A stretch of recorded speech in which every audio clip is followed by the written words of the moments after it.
आदरणीय सभी महानुभाव, सबसे पहले तो मैं मान्यवर साहब कांशीराम जी को और सभी महापुरुषों को अपनी ओर से श्रद्धा सुमन अर्पित करता हूं।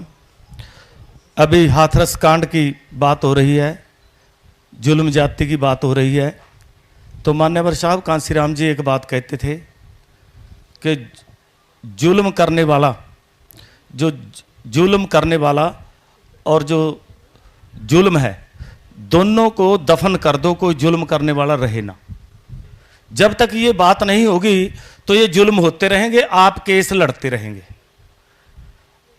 हम इस चीज का खुद का उदाहरण है, मैं किसी की एग्जांपल नहीं देता। हमने हजारों केस ऐसे किए हैं कि मौके पर जाकर के बदला लिया। अगर आप लोग बदला नहीं लेंगे, मर्डर का मर्डर से, कुटाई का कुटाई से, तब तक इस देश का ना तो कानून कोई मानने वाला है, ना कोई बात बनने वाली है। मौके पर इंसाफ। साहब कांशीराम जी ने शुरू में जब DS4 बनाई, उन्होंने देश के अंदर हर 100 किलोमीटर के ऊपर एक ऑफिस बनाया, उसका नाम रखा अन्याय मुक्त क्षेत्र। हमारे गुरुजी हैं, आप शायद इनको सभी लोग अच्छी तरह नहीं जानते, सरदार फतेह जंग सिंह, और मेरे बिल्कुल 6-7 किलोमीटर गांव है, और हमने इनसे सीखा। मेरा गांव भी पंजाब में पड़ता है, ये बिल्कुल साथ यहाँ लालड़ू के साथ है। जब आप अंबाला जाते हो, मैं यहीं के रहने वाला हूँ, और साहब कांशीराम जी के हर संघर्ष में साथ रहने का मौका मिला, चाहे वो पंजाब में हो, हरियाणा में हो, जम्मू कश्मीर, हिमाचल, उत्तर प्रदेश या कोई भी स्टेट हो। बहुत जगह जाकर के जंग लड़नी पड़ी। तो हमने, मेरा खुद का तजर्बा, एक जगह, एक गांव है औरंगाबाद, यमुनानगर डिस्ट्रिक्ट में, पहले अंबाला डिस्ट्रिक्ट में होता था वो। तो हमने एक जमीन का, किसी गरीब की जमीन थी, वो हमारे समाज के साथी की, कस्टोडियन की जमीन, उसके नाम रजिस्ट्री, उसके नाम इंतकाल, उसके नाम गिरदावरी, लेकिन 40 साल से दूसरा आदमी बीज रहा है। हमने 3 बार उसका कब्जा दिलाया जमीन का। हम कब्जा दिला के आते, बाद में दबंग लोग उसको फिर कब्जा कर लेते, तो वो फिर रोते हुए आए। तो आप यकीन नहीं मानोगे, मैंने उनको डंडे मार के भगा दिया, जो लोग जमीन वाले थे। मैं कहा भाई, जब तक तुम नहीं लड़ना सीखोगे, तुम ऐसे ही पीटोगे, तुम उनसे भी पीटोगे, अब हमारे से ही पीटोगे। कहता जी हम क्या करो? मैं कहा अगर जमीन लेनी है तो ताकतवर बनो, जमीन बिना ताकत के आप रख नहीं सकते। तुम बेशक तुम्हारे से मर्डर हो जाओ, फिर तो सरकार जागेगी। तो वो लोग खड़े हुए, हम उनके साथ खड़े हुए, आज वो जमीन उनके पास है। जब तक जुल्म सहते रहेंगे लोग, तो जुल्म होता रहेगा। जिस दिन जुल्म सहने वाले लोग जुल्म करने वाले को मारना शुरू कर देंगे, तो जुल्म नहीं होगा। किसी अदालत की जरूरत नहीं। मान्यवर कांशीराम साहब कहते थे कि जब इस देश का कोर्ट है, लोग सुप्रीम कोर्ट को सुप्रीम कोर्ट मानते हैं, सबसे बड़ी अदालत मानते हैं, लेकिन मैं सुप्रीम कोर्ट को सबसे बड़ी अदालत नहीं मानता। मैं जनता की अदालत को सबसे बड़ी अदालत मानता हूं। जनता से बड़ी कोई अदालत नहीं। अगर कहीं इंसाफ नहीं मिलता है तो जनता इंसाफ करती है, जनता इंसाफ करती है, और जनता को तैयार करना आप लोगों का और हमारा फर्ज है। जब तक हम क्या करते हैं, हमें मान्यवर साहब कांशीराम जी ने तैयार किया, हम सब लोगों को, और लीडरशिप ने तैयार किया। तो हमने क्या किया, हम लीडर बन गए, हमने आगे लीडरशिप तैयार नहीं की। साहब कांशीराम जी कहते थे कि हमें समाज में लीडरशिप पैदा करनी है, और हम गलतफहमी रहे कि हमें अपने अंदर लीडरशिप पैदा करनी है। हम खुद लीडर बन के बैठे। हमें बनना चाहिए था कुम्हार, हम बर्तन बन के बैठ गए। मान्यवर कांशीराम जी का कैडर ये था कि हमें कैडराइज मूवमेंट चलानी, हमें खुद नेता नहीं बनना, हमें नेता पैदा करने हैं। हम आज भी प्रकाश सिंह पाखी उसी सोच पर खड़ा है। हम कभी भी लीडर बनने की कोशिश नहीं की, हमने लीडर पैदा किया, और आज भी कर रहे हैं, समाज में आज भी कर रहे हैं।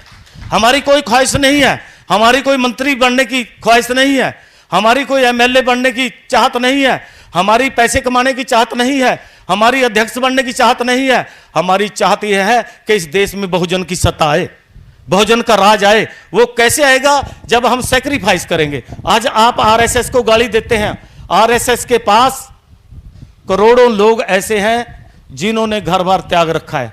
बहुत लोगों ने शादी नहीं की, बहुत लोग घर त्याग करके दोबारा घर नहीं गए हैं।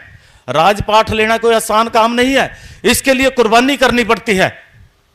कुर्बानी करने के लिए एक दिल बनाना पड़ता है, दृढ़ निश्चय।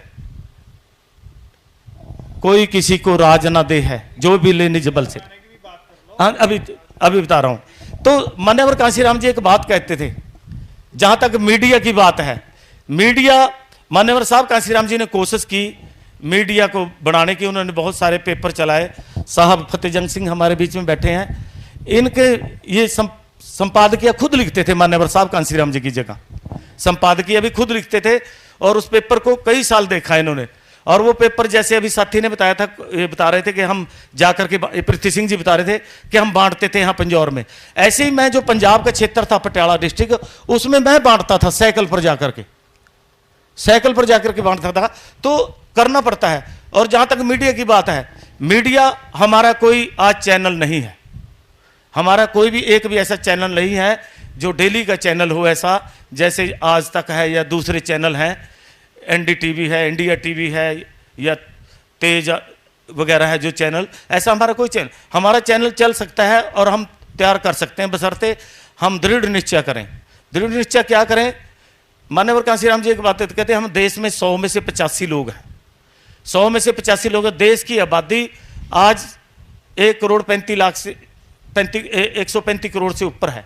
लगभग बहुजन समाज के लोग इसमें से 1,10 करोड़ के करीब है, 110 करोड़ के करीब हैं बहुजन समाज के लोग।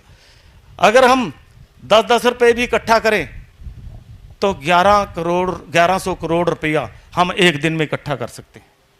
एक समाज का आदमी 10 रुपये दे इस चैनल के लिए तो 1100 करोड़ रुपया एक दिन में इकट्ठा हो सकता है। और मान लो हम एक टाइम का खाना हम 10 रुपये का खाते हैं, चाय का कप भी आज बाजार में 10 रुपये का आता है, एक टाइम व्रत रख ले बहुजन समाज, तो मेरा दावा कि आपका चैनल बनने से कोई नहीं रोक सकता, कोई नहीं रोक सकता। लेकिन इसके लिए एफर्ट्स करना पड़ेगा, कुछ लोगों को इसके लिए त्याग करना पड़ेगा, समर्पण करना पड़ेगा, इसके लिए काम करना पड़ेगा, और लोगों के अंदर जाकर के लोगों को प्रेरणा देनी पड़ेगी, उसको तैयार करना पड़ेगा।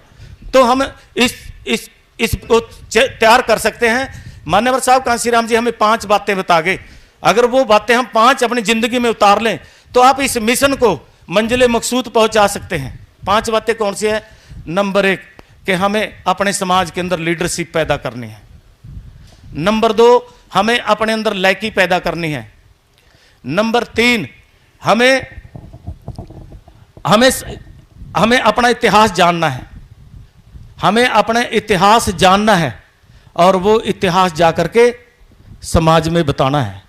नंबर 5 कि हमें इस देश के शासक बनना है। ये बात अपने 5 बातें दिमाग में रखो तो आपकी सत्ता आने से कोई नहीं रोक पाएगा। हम निजी स्वार्थ को छोड़ें, अगर हम बहुजन समाज का स्वार्थ ढूंढें तो सब कुछ पैदा हो सकता है, लीडरशिप पैदा होगी, समाज में सब कुछ पैदा हो सकता है, बशर्ते आप लोग इसके दृढ़ निश्चय करके चलें। कोई भी काम दुनिया का नहीं रुक सकता। चैनल हम सब रल मिल करके इस चैनल को बहुत आगे बढ़ा सकते हैं और देश के अंदर एक नई क्रांति ला सकते हैं। आप सभी प्रयास करें, हम भी इसमें अपना पूरा योगदान देंगे, जहां भी जरूरत पड़ेगी वहीं खड़े होंगे। आप सबका धन्यवाद। जय भीम, जय भारत, जय मान्यवर साहब।